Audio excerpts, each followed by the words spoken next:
તો બેફામ રફતારનો વધુ એક લાઈવ પુરાવો। બેફામ કાર ડિવાઈડર કૂદીને ઝાડમાં લટકી ગઈ। ભુજમાં હિલ ગાર્ડન રોડ પર અકસ્માત સર્જાયો। બેકાબુ કાર હવામાં ઉછળીને ઝાડ પર લટકી ગઈ। સદનસીબે અકસ્માતમાં કોઈ જાનહાનિ નથી થઈ। તો ભુજમાં હિલ ગાર્ડન રોડ પર અકસ્માતની ઘટના બની છે। સદનસીબે અકસ્માતમાં કોઈ જાનહાનિ નથી થઈ। તો બેફામ રફતારનો વધુ એક લાઈવ પુરાવો અહીં સામે આવી રહ્યો છે। લોકો જે પ્રકારથી બેફામ સ્પીડમાં વાહન ચલાવતા હોય છે। મેહુલ જોડાયા છે વધુ માહિતી આપવા માટે। મેહુલ, શું વધુ માહિતી આ સમગ્ર મામલે? જી લુકને તો પછી વાત કરી દો। ભુજમાં બેફામ કાર છે તે ડિવાઈડર પર ચડી અને ઝાડ સાથે ટકરાઈ હતી। હિલ ગાર્ડન રોડ પર છે તે ઝાડ પાસે ટકરાઈને ઝાડ પર કાર છે તે અટકી હતી। ચોક્કસથી વાત કરી તો ઝાડ સાથે અથડાઈને કાર ઊભી રહેતા જે કાર ચાલક છે તેઓને નાની મોટી ઈજાઓ થઈ હતી। અકસ્માતમાં કોઈ જાનહાનિના સમાચાર સામે આવ્યા નથી, પરંતુ પોલીસે ઘટના સ્થળ પર પહોંચી અને વધુ તપાસ છે તે હાથ ધરી છે। પરંતુ જે રીતે બેફામ કાર ચાલક જે રીતે ચલાવતા હતા તેને લઈને ડિવાઈડર પર ચડીને ઝાડ સાથે જે તે આ કાર ટકરાઈ હતી।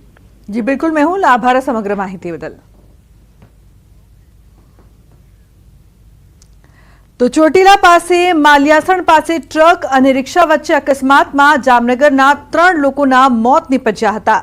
એક સાથે 3 અર્થીઓ ઉડતા હૈયાફાટ રુદનના દ્રશ્યો સામે આવ્યા। જામનગરના ગુલાબનગરમાં રહેતા વાંઝા પરિવારના 3 લોકોના મોત થયા। લગ્નમાં ચોટીલા જઈ રહ્યા હતા ત્યારે માલિયાસણ નજીક આ ગમખ્વાર અકસ્માત સર્જાયો હતો। અકસ્માતમાં એકના એક પુત્રના મોતથી પરિવાર પર આભ ફાટી પડ્યું। ટ્રક વાળો રોંગ સાઈડમાં આવતો હતો તો એ ઓટો રિક્ષાને ઉલાડી, એમાં એક્સિડન્ટ થઈ ગયો ને 3 જણા રાજકોટના છે, એમાં ટોટલ 6 જણા વયા ગયા। તો રાજસ્થાનમાં ભયાનક અકસ્માતના સીસીટીવી આવ્યા છે સામે। બાઇક સવારો પર પલટી ઓવરસ્પીડ ટ્રક નીચે કચડાતા 2 બાઇક સવારના મોત। મૃતદેહને બહાર કાઢવા માટે બોલાવાયું મશીન। રાજસ્થાનના ધોલપુરમાં એક ઓવરસ્પીડ ટ્રકે પલટતા સમયે બાઇક સવાર યુવકોને કચડી નાખ્યા। ટ્રક નીચે કચડાઈ જવાથી અને બાઇકમાં આગ લાગવાથી બંનેના મોત થયા।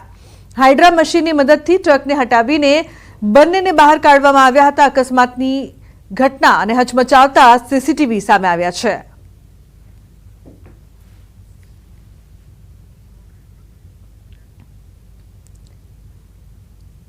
તો હોસ્પિટલના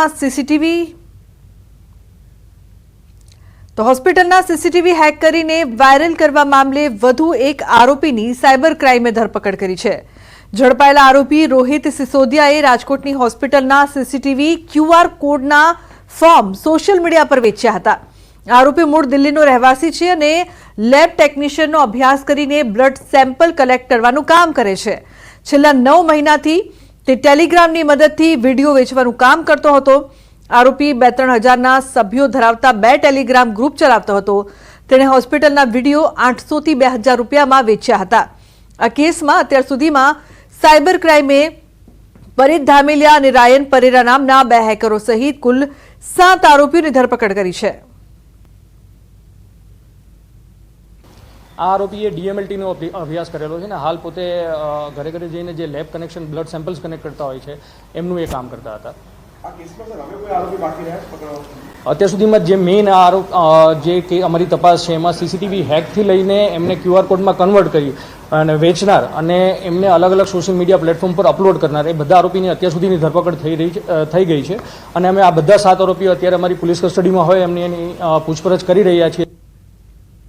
તો ખેડાના સેવાલિયામાં ભૂમાફિયા બેફામ બન્યા છે। ખાણ ખનીજ વિભાગના અધિકારી પર હુમલો। બાલાસીનો રોડ ઉપર અટકાવ્યું હતું ડમ્પર। ભરબજારે અધિકારી પર હુમલો કરતા ખળભળાટ મચ્યો છે।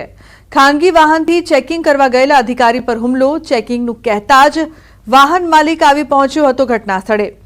ઉશ્કેરાઈને અધિકારીની ટીમ પર હુમલો કર્યો।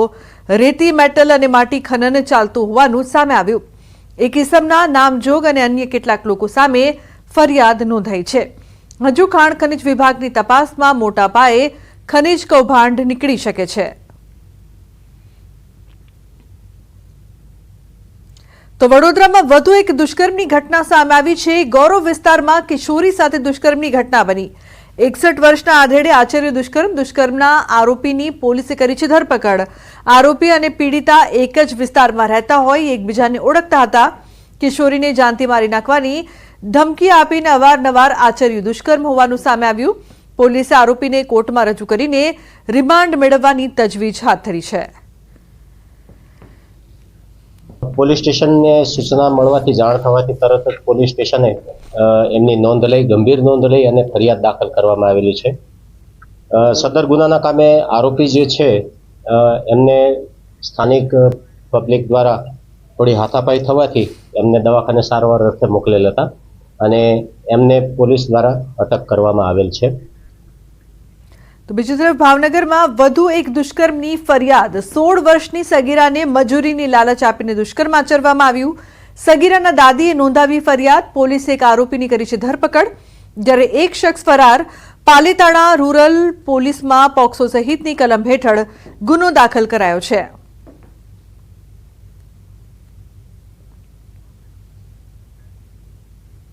તો ભાવનગરના મોતી તળાવ વિસ્તારમાં ગટર ઉભરાવાથી લોકોને ભારે